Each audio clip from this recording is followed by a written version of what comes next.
Olá, a graça e a paz do Senhor Jesus Cristo seja com todos vocês. E hoje eu vou compartilhar com vocês as minhas percepções de Gênesis número 18. E aqui nós temos Abrão, que estava perto dos carvalhos de Mamre, e ele estava sentado à frente da sua tenda quando ele avista 3 homens a pouca distância dele. Então, assim que ele viu esses homens, ele corre em direção a esses homens e lhe oferece um lugar para eles ficarem abaixo de uma árvore, abaixo da sombra da árvore, água para lavar os seus pés, e pediu para que eles não saíssem dali sem comer o que ele ia oferecer para recuperarem as forças para continuar a caminhada. Então, disse um dos homens, faça como está dizendo, responderam, os 3 homens. Então, Abraão apressadamente foi até a tenda e disse a Sara, depressa, pegue 3 medidas da melhor farinha, amasse-a e faça pães. Depois correu ao rebanho e colheu o melhor novilho e o deu a um servo que se apressou em prepará-lo. Aí trouxe a coalhada, o leite, o novilho e tudo que havia preparado, e serviram ali a refeição para aqueles 3 homens. E debaixo daquela árvore foi dito, no versículo 9 diz assim: onde está Sara, sua mulher? Perguntaram. Ali na tenda, respondeu ele. Então disse o Senhor, voltarei a você na primavera, e Sara, sua mulher, terá um filho. E Sara, escutava, através da tenda, e ela riu nesta hora, porque ela já não acreditava mais na promessa. Por quê? Porque ela já era bem velha, e ela já tinha passado da idade de ter filhos. Então, ela disse, e que o senhor dela, Abraão, também já era idoso. E ela falou, ainda teria esse prazer, porque assim, os dois eram avançados em idade, e Abraão era bem mais avançado em idade do que ela. Aí o Senhor ouviu que Sara tinha rido e perguntou para ela, porque ela estava rindo, que ela tinha rido. Aí Sara teve medo e por isso mentiu, eu não ri. Mas ele disse, não negue, você riu. E aí termina essa parte assim, e eles dizendo novamente que Sara ia ter filho. Ela riu descrente, e mesmo assim ela negou que tinha rido e continuou a história. Só que aí continua com a história de Sodoma e Gomorra. E na hora que esses 3 homens terminaram sua refeição, que afirmaram que Sara ia ficar grávida, eles se levantaram e foram em direção a Sodoma. E Abraão acompanhou para se despedir deles. No versículo 17 diz assim, então o Senhor disse, esconderei de Abraão o que estou para fazer? Abraão será o pai de uma nação grande e poderosa, e por meio dele todas as nações da terra serão abençoadas.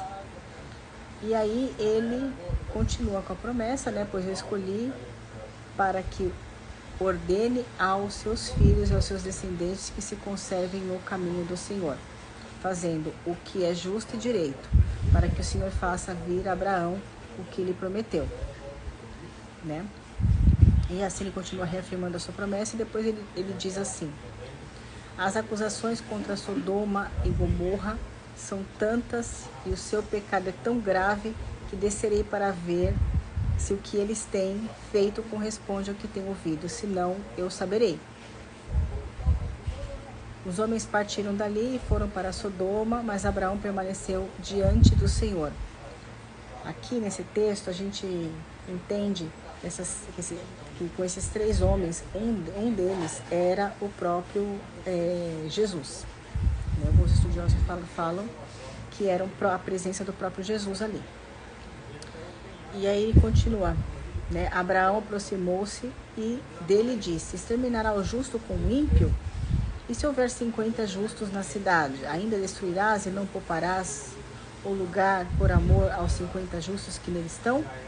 Longe de ti fazer tal coisa, matar o justo com o ímpio, tratando o justo e o ímpio da mesma maneira. Longe de ti, não agirá com justiça o juiz de toda a terra? Quando ele fala juiz de toda a terra, certamente aqui era o próprio Senhor mesmo, porque ele é que é denominado como juiz de toda a terra. Então respondeu o Senhor: se eu encontrar 50 justos em Sodoma, pouparei a cidade toda por amor a eles.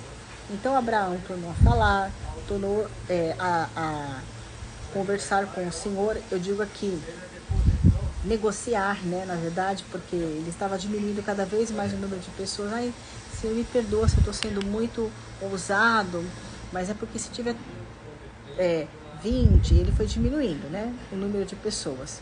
Se encontrar 40, aí ele vai indo, e vai diminuindo o número de pessoas. Ai, e se encontrar 20, né, aí no final, por amor, aí o Senhor responde no fim, né, por amor aos 10 não a destruirei. Tendo acabado de falar com Abraão, o Senhor partiu e Abraão voltou para casa. Essa intercessão toda de Abraão foi por conta de seu sobrinho Ló. Bem sabido por nós que o sobrinho Ló se estabeleceu naquele local, naquela cidade. Ele depois constituiu família ali. Aumentou, né, a sua parentela naquele lugar. E tanto é que se transformou numa cidade já grande. E essa intercessão ousada de Abraão foi importante porque realmente poupou a vida da família de Ló, porém não de todos, porque os que não foram mortos pelo fogo, a história depois continua contando o fim de cada um, como é que foi, como foi, nós vamos ver isso mais pra frente, talvez no próximo capítulo. Perdão.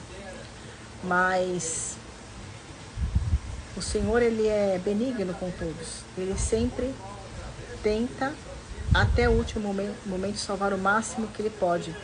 Porque ele recebeu uma acusação, né? Subiu até ele uma acusação, certamente do acusador, do inimigo das nossas almas, informando do estado que estava a cidade de Sodoma e Gomorra. Então ele mesmo disse: como eu recebi a acusação, eu vim para ver se realmente é da forma que foi me relatado que está acontecendo. Porque se for, eu vou destruir tudo. E aí nós vemos a intercessão de Jó, como eu já falei, mas é interessante porque a gente, né, mais para frente, bem capítulos após esses livros da Bíblia, a gente vê que a Bíblia fala que o acusador das nossas almas nos acusa de dia e de noite, né? Não tem parada. Ele não descansa, ele não para de nos acusar. Então, assim, é importante você ter pessoas como Abraão na sua vida, que intercedam por você, que se coloquem na brecha para que você possa ser, no momento de fragilidade, Deus olhar para você com compaixão e resgatá-lo da destruição. Então é sempre importante nos cercar com pessoas que também nos cubram com suas orações. Que você tenha pessoas assim ao seu lado e que o Senhor te abençoe e te guarde. Muito obrigada por estar até aqui e até a próxima.